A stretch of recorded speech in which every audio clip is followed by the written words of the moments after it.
warahmatullahi wabarakatuh. In this video, we are going to learn about verb conjunction. And in verb conjunction, there are three parts of it. But before we explain it, let's introduce ourselves. First of all, my name is Khairi Nadi, and I'm going to explain cause of effect. My name is Natalia Humaira, and I'm going to explain conditions. And my name is Mazidalika. I'm going to explain about contrast. Alright then, without further ado, let's start this lesson. Alright, so first let me switch to my native English first in Indonesia. So, hari ini saya ingin menjelaskan dulu apa itu sebenarnya conjunction secara umum. Jadi dalam sebenarnya conjunction itu ada dua clause. Yang pertama itu independent clause sama dependent clause. Jadi apa itu independent clause dulu? Independent clause itu adalah kalimat yang berdiri dengan sendirinya, dan itu kalimat yang bisa kita pahami hanya dalam membacanya. Itu kayak dengan kita membaca independent clause itu kita langsung paham apa maknanya dari kalimat tersebut. Dan selanjutnya ada dependent clause. Nah, untuk dependent clause ini, jikalau tidak ada dependent clause, maka kalimat ini akan terasa absurd dan membuat kita bertanya-tanya, apa sih maksudnya di kalimat itu? Nah, jadi itu dulu sedikit penjelasan tentang subordinate conjunction. Oke, jadi selanjutnya saya ingin menjelaskan tentang cause effect. Jadi apa itu cause effect? Pertama, cause effect itu dalam bahasa Indonesia bisa disebut sebagai sebab akibat. Jadi dalam cause effect ini itu dia menjelaskan tentang apa hubungan sebab akibat dari cause yang utama dan yang kedua. Jadi konjungsi ini bisa diletakkan di awal maupun di tengah. Oke, jadi dalam cause effect ini sebenarnya ada banyak sekali konjungsi yang bicara tentang cause effect. Tapi untuk sekarang saya hanya akan misalkan 4 saja. Jadi pertama ada due to, ada juga because, ada since, ada so. Pertama untuk due to itu yaitu karena, sama juga dengan because, since, dan so. Itu semua itu karena kita bicara tentang cause effect. Pertama due to itu sebenarnya dengan due to dan because itu sebenarnya sama, tapi biasanya penggunaan due to itu lebih formal, sedangkan because itu lebih casual. Nah, dalam since itu juga bicara tentang kausalitas, karena saya punya penjelasan mengenai kalau dari arti pertama itu bicara tentang sejak, dan juga ada juga so yang artinya jadi, kita bisa juga agar. Jadi sini saya akan membuat beberapa contoh sesuai dari beberapa konjungsi yang saya sebutkan sebelumnya. Di sini pertama ada due to. Nah, jadi di sini due to strong wind, what will be cancelled. Sebenarnya jika kita menggunakan konjungsi ini, bisa saja kita meletakkan due to ini ke tengah sini, ya kan? Tapi kalau kita melakukan hal itu, kita harus mengakumulasikan clause yang kedua jadi ke pertama. Jadi ini bila kita memindahkan konjungsinya ke tengah sini, maka kita tidak membutuhkan koma.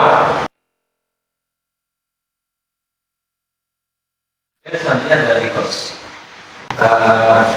Di sini tuh sama seperti sebelumnya, sebenarnya bisa saja because ini memang pertama. Jadi hasil akan because it's sleepy, koma, he drinks coffee. Juga seperti ini. Selanjutnya ada since. Sebelumnya bisa juga ini dibalik lagi seperti ini. He's scared of the ocean since he was born. Jadi tidak akan menggunakan koma. So, contohnya seperti ini.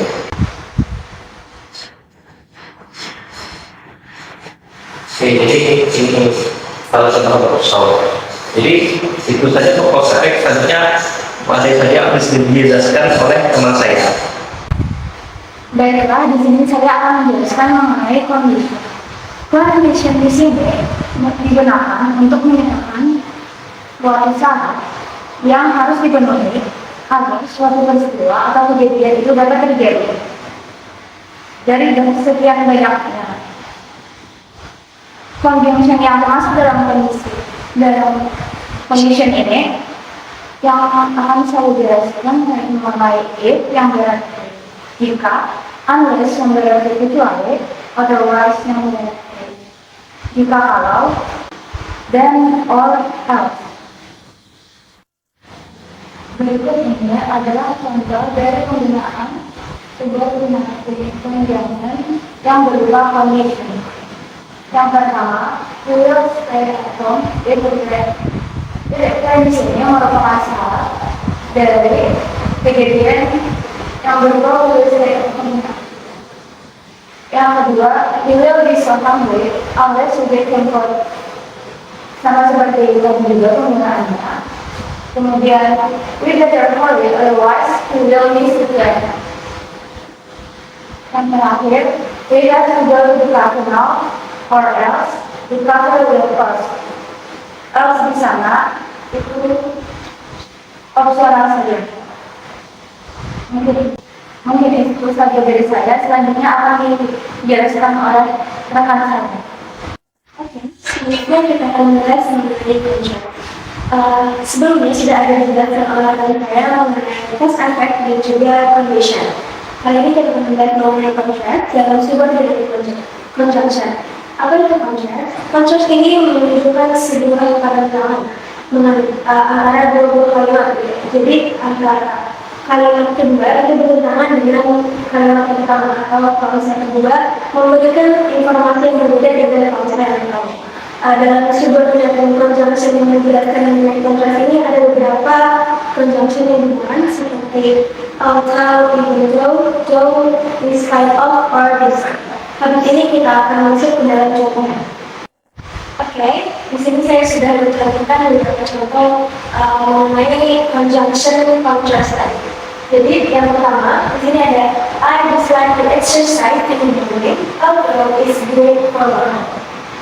Ini untuk penggunaan although. Untuk penggunaan even though, she's very beautiful even though she doesn't use makeup. And untuk penggunaan even though, she's very talented so she lacks confidence. Jadi sebenarnya also even though dan though ini sama fungsinya dan sama juga artinya gitu, meskipun atau walaupun. Namun untuk though ini tuh bersifat lebih informal, sedangkan even though dan also ini lebih formal, dan untuk even though ini tuh lebih kuat gitu pertentangannya antara dua kalimat yang ada even though-nya. Untuk selanjutnya ada contoh in spite of the fact that she studied so hard, she still didn't pass the final examination. And untuk yang contoh di slide, despite having this sensitive teeth, Dina loved eating ice cream. Untuk penggunaan despite dan in spite of, despite ini lebih digunakan untuk dua pernyataan yang umum dan juga lebih formal gitu ya. Kalau untuk in spite of ini dia lebih informal dan juga walaupun punya arti yang sama, namun ada penggunaan yang berbeda dari kalimatnya. Oke, jadi pembahasan kita sudah selesai sampai di sini. Jadi setelah ini kami akan menyajikan sebuah latihan yang bisa kalian ikuti untuk memperdalam pemahaman kalian mengenai sebuah dari contraction.